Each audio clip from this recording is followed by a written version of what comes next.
Hello everyone and welcome to this video. Now today I'm going to be doing a little bit of a random kind of little sort of like discussion sort of video about albums that are like 10-track belters. So basically albums that have got 10 tracks on them like that I think are like really strong albums and like really like all like the better for it really. So this video was inspired by a chat I was having with James Griffiths.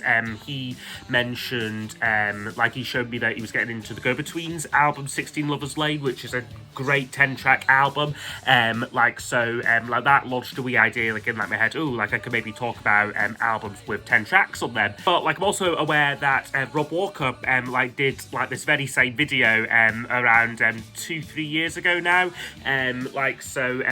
This is also a bit of a belated response to him. So yeah, I've just picked out 10 here almost at random, not really any rhyme or reason like to like the ones like I've picked here, generally just albums that I do like enjoy really. And then there's also quite a few albums that were on my top 50 list of all-time like favourite albums like that. I'm not going to show here like because I've like just shown those like on like my channel, but I'm thinking of like the likes of Rattlesnakes by Lloyd Cole, like is a classic 10-track album, and the House of Love debut album like as well would definitely fall into like this category. But I've talked about those records recently, so I decided to pull out some different ones here.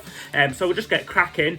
So we'll start with the band that kind of like inspired like me to do like this video, the Go-Betweens, but I've shown here the Tallulah album. So this is all that came out before 16 Lovers Lane, something like their 5th album, like I want to say 4th or 5th album, and it is a very good record. This very consistent, a lot more kind of polished kind of pop sound. Like definitely the Go-Betweens were a band who got a little bit more polished, a little bit more commercial like on like every album. There's still a few examples like of like the slightly more edgy, angular stuff on here. Tracks like You Tell Me and like the Clark Sisters, Hope Then Strife, like a slightly more angular, oddball kind of songs. But then there's a couple of great should have been big hit singles on here. Right Here, for example, is a brilliant pop song, as is Bye Bye Pride. Like that's just a great production, great song, and yeah, it's just all wrapped up like in 10 tracks here. So yeah, Tallulah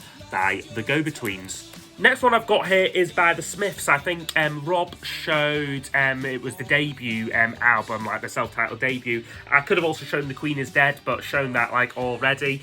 So I thought that I would show here Strange Ways, Here We Come, which is again a real strong collection like of like tracks here, 10 tracks on here. Really a lot of like musical variety like on like this album. Starts off with a rush and a push and The Land Is Ours, which I think is the only Smiths song that doesn't feature like any guitar on it. I think like Johnny Marr like made like the point of like sort of like making a track without any guitars on it, like sort of stripping away exactly what like he was known for. So that's a great song. You've also got stuff like Death Off, a Disco Dancer, which is a lot more kind of drawn out kind of song, as is like Paint a Vulgar Picture. And then there's other kind of like slightly more like upbeat poppier moments on here as well. Stuff like Stop Me If You Think That You've Heard this one before. Girlfriend in a Coma is also quite light on its feet as well. So yeah, it's just a really eclectic album here, but manages to do that really well, like within 10 tracks there. Next, a bit of a nostalgic pick for me. I think I mentioned before that ABBA were one of the first bands that I got into, basically like when I was basically like when I was like a child kind of thing. Yeah, I still have a lot of time for ABBA. So yeah, this is Super Trooper album, 1980. This one came out. I think this was their, not sure what numbered album, maybe their 6th or 7th album, but certainly like their second to last like album like off like their original run. And this is again just a real great consistent collection like of like fantastic songs. Super Trooper, the title track's a great pop single, great #1 single, as was like The Winner Takes It All, just one of like the classic kind of like sort of like ballad breakup songs like of all time really. That's absolutely fantastic. Side one closes with Me and I, which I think is a really underappreciated ABBA song. Yeah, I like really like enjoy Me and I. And then side 2 has got some other great stuff in it, like All Our Summers, a great song sung by Frida. Lay All Your Love on Me is ABBA going in like more kind of, like kind of 80s, but kind of early, like this was 1980, and almost that song kind of set a kind of almost like the template, like in like a way for like a lot of like 80s pop, like in like some ways. Lay All Your Love on Me like is absolutely fantastic as well. So yeah, another great 10-track album here, Super Trooper by ABBA. Next up is one that I've been thinking of doing a review for, which I might still do, and it is The Lightning Seeds, and this is Cloud Cuckoo Land here.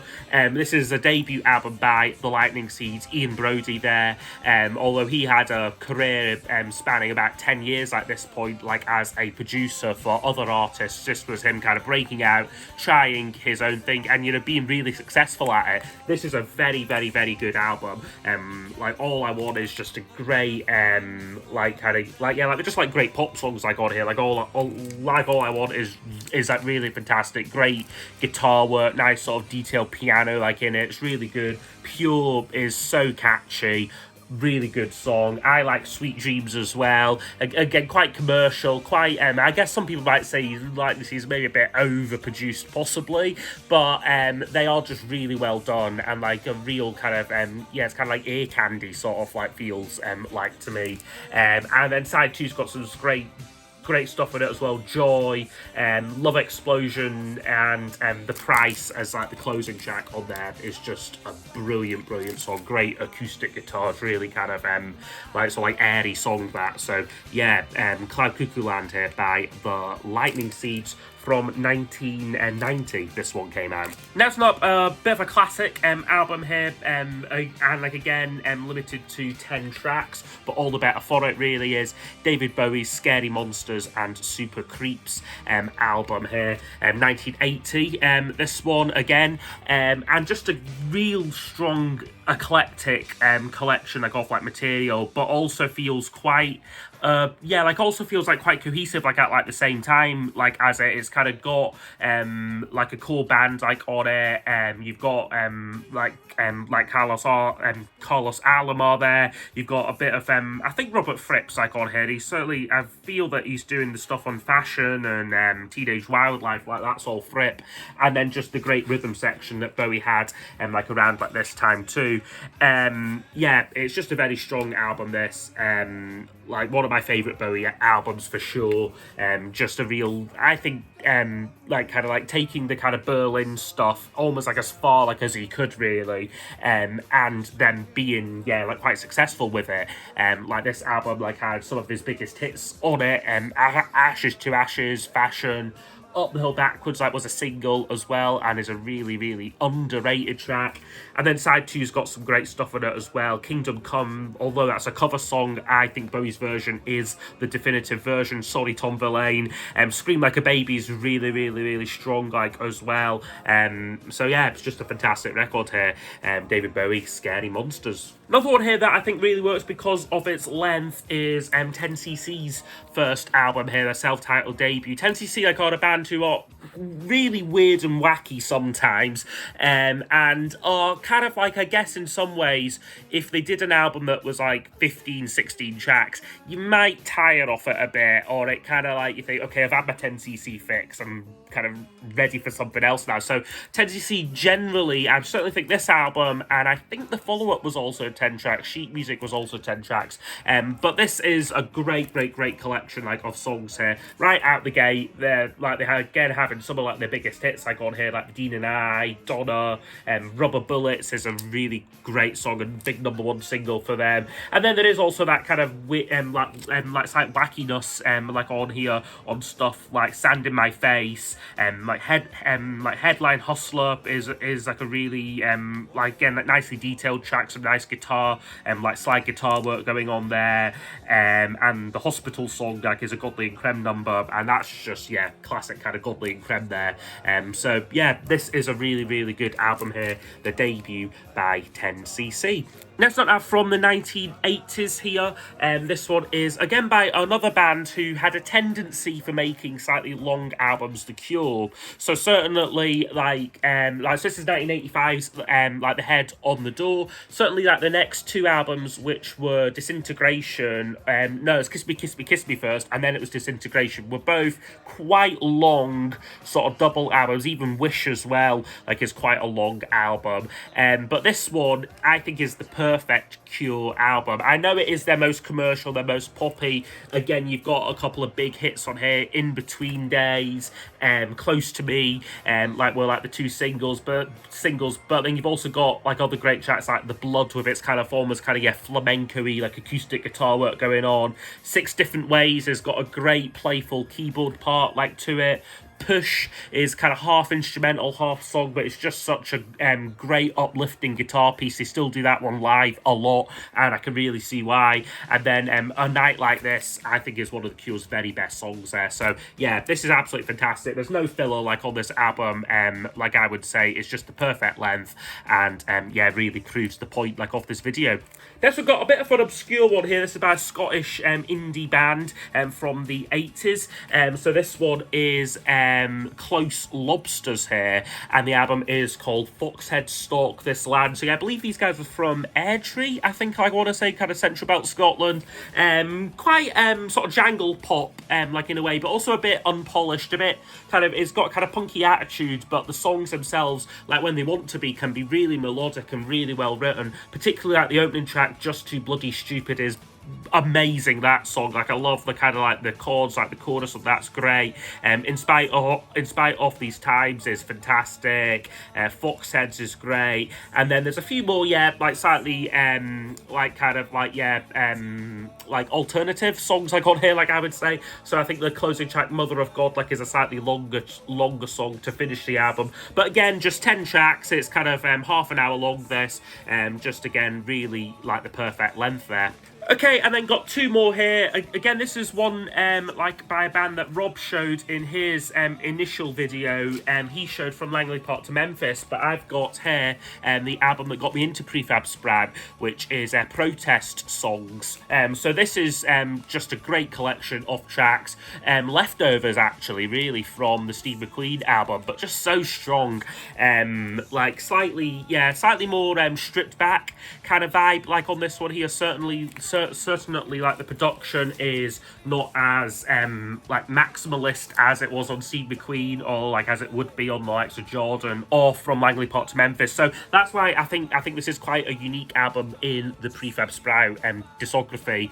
Song for song, it's great, in terms of like, yeah, like kicks off like with like The World Awake, with its like, yeah, like quite I saw like syncopated sort of time signature thing going on there. It's quite a hard song to kind of like really sort of work out exactly what's going on, but it just sounds so good. Like Life of Surprises is one of their more popular songs. I think that was issued like as a single to promote the Greatest Hits album. That song is great. Horse Chimes is fantastic. Love the chords on that one. Wicked Things, like, is a bit more like off like an upbeat rocker, or I guess rocker. I mean, the Prefab Sprout is kind of like, so I don't really go together like too often, but that's a more upbeat kind of guitar-driven song. And then you've got, yeah, Tiffany's like on side 2. Talking Scarlet's a beautiful ballad. And again, I think the thing with Prefab Sprout is if their album is too long, which thankfully they don't have too many super long albums. I'd say the main culprit's probably Jordan the Comeback, which is quite a long album. I think there's at least maybe about 15 songs like on Jordan. It can be a bit off a slog to get through, and it can kind of like you can kind of think a bit like with 10cc. Okay, I've had enough of Prefab Sprout for one day kind of thing. But this album just really wraps it up for them, like in like 10 tracks, and yeah, does it really well. So yeah, that is Protest Songs by Prefab Sprout. And so the last one I'm going to show for this video is a much more recent album. Usually with albums these days, they kind of like sort of like a lot more variety, like in terms of like length. Like now, like there's a time probably in like the late 90s into like the mid 2000s where there was a tendency for all albums to be like hour-long kind of 14-track like affairs, like if not more. But nowadays you kind of get a bit more of like a mix going on. You still get some very long and like slightly like overdone albums, but then you also get bands kind of going back and thinking, actually no, we're gonna make a kind of sort of proper 10-track belter, like, off an album. And that is exactly what Blur did on their last album here, The Ballad of Darren. So this one came out in, I'm looking at 2023 on here, like, originally, blimey there. Yeah, like, I didn't think it was, like, quite that old, but yeah, like 3 years old now for Blur. And this is just a great album. Blur, again, had a tendency, because they came up in, like, kind of like the mid-90s, to make their albums quite long. And like, although they are great albums, the likes of Modern Life is Rubbish and Park Life and certainly The Great Escape would have been stronger albums if they maybe just cut off 1 or 2 tracks. But for this album, which I think is the shortest in their discography, they really just sort of keep it nice and focused, like, on 10 tracks, and it really, really, really works. From the opening track, The Ballad, which is just a gorgeous song, it builds up so well, it's fantastic, through to the likes of Barbaric, which is a lot more kind of, commercial kind of sounding song, Russian Strings. It just has a great, nice pace to it, this album, a nice balance between, like, more, like, sort of, like, upbeat tracks, but then also just some, great kind of heart on sleeve kind of singer-songwriter material, like, on here as well. So yeah, this is one of my favourite Blur albums, and I do think the fact that it is only 10 tracks does help contribute to that. So yeah, that's me there, gone through a couple of 10-track belters albums there with 10 tracks on them. So yes, I hope you have enjoyed. As I said, I will link both James and Rob's channels in the description for giving me the inspiration to do this video. And yeah, I'd be interested to know what some of your favourite albums with 10 tracks are on. And if this video does well, I might do a second part, because I came up with quite a long list, like, of albums here, but I've just picked these ones out, like, at random. So yeah, I hope you have enjoyed, and I will see you all next time for the next video. Goodbye.